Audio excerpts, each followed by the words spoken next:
I'm Severin Suzuki, speaking for ECHO, the Environmental Children's Organization. We're a group of 12 and 13-year-olds trying to make a difference.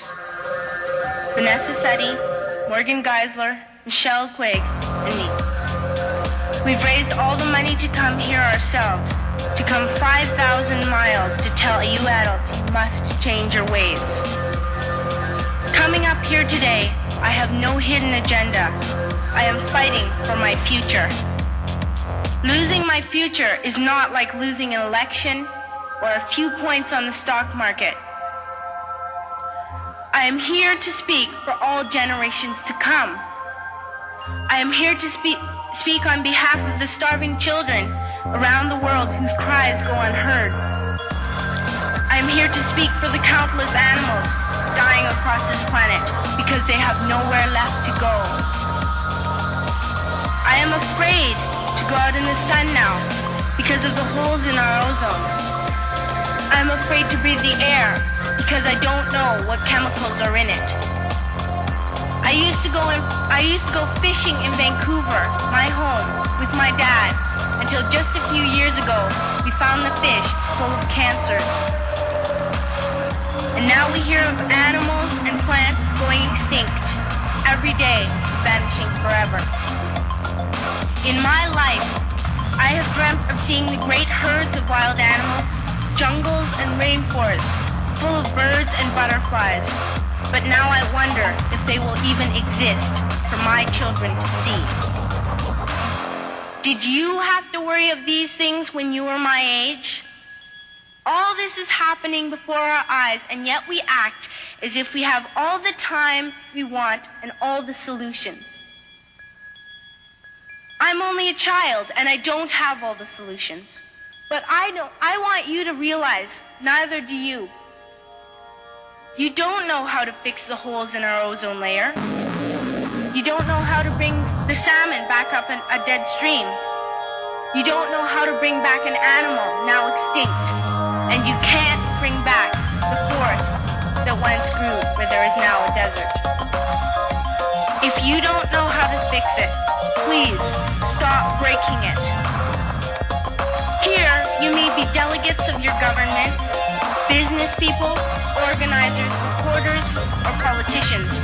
But really, your mothers and fathers, sisters and brothers, aunts and uncles, and all of you are someone's child.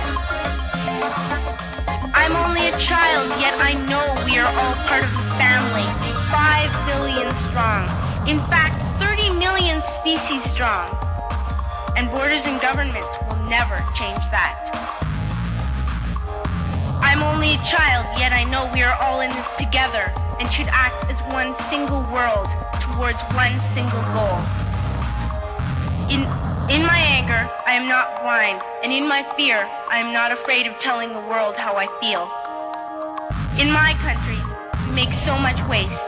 We buy and throw away, buy and throw away, buy and throw away, and yet northern countries will not share with the needy. Even when we have more than enough, we are afraid to share. We are afraid to let go of some of our wealth. In Canada, we live the privileged life, with plenty of food, water, and shelter. We have watches, bicycles, computers, and television sets. The list could go on for 2 days. 2 days ago, here in Brazil, we were shocked when we spent time with some children living on the streets. This is what one child told us. I wish I was rich. And if I were, I would give all the street children food, clothes, medicines, shelter, and love and affection.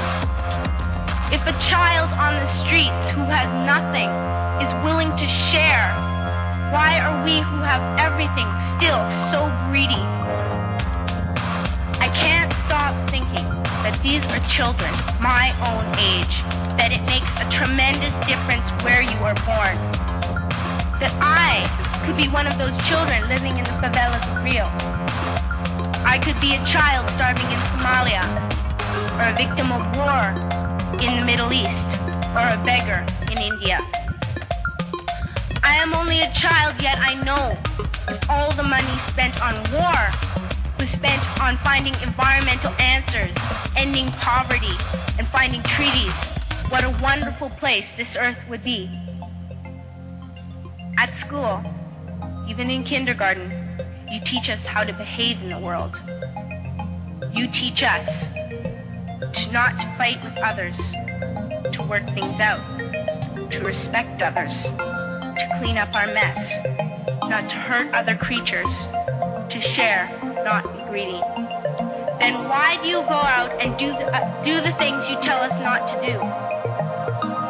Do not forget why you are attending these conferences, who you're doing this for. We are your own children. You are deciding what kind of a world we are growing up in. Parents should be able to comfort their children by saying, everything's going to be all right. It's not the end of the world, and we're doing the best we can. But I don't think you can say that to us anymore. Are we even on your list of priorities? My dad always says, you are what you do, not what you say. Well, what you do makes me cry at night. You grown-ups say you love us, but I challenge you, please, make your actions reflect your words. Thank you.